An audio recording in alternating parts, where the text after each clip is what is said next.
Hi everyone! Today's hair idea was inspired by a show that I've just started watching on Netflix called Strange Empire and a character named Mrs. Briggs. I've started with the centered part and began by creating two sections on either side of my head right at the ear. Once again, I use my hands to split the lowermost section in two.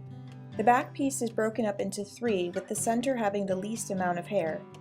And it's with this particular section that I created some accent braids. I made 4 in total, although you can make as many or as few as you choose. Before doing anything else, I decided to try and replicate the actress's curly hair with my hot sticks.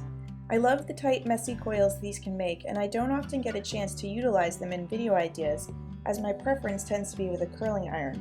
But they are easy to use and definitely came in handy here. If you're interested, I'll have a link in the underbar to a review I did on the set that I'm using. It took me about 10 minutes to put the rods into my hair. I let them set for 15 and then carefully removed them using my fingers to break up the curls carefully. Starting on my left side, I began to roll the hair at the front of my hairline away from my face whilst using pins to hold them. I find that placing the bobbies in against the direction in which the hair grows works best for solid hold.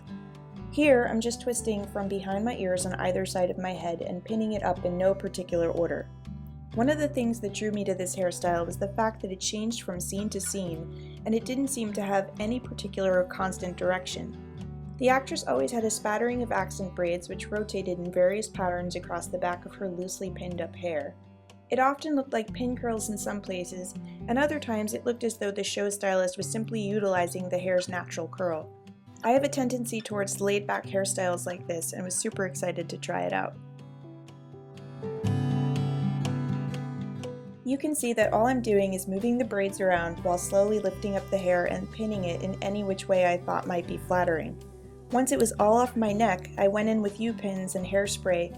Most of my focus was in separating coils, getting them to lay in various directions, and spraying down any remaining flyaways. Anyway, this is the end of my little video for today. I hope you guys liked it, and I'll see you all in my next one. Bye!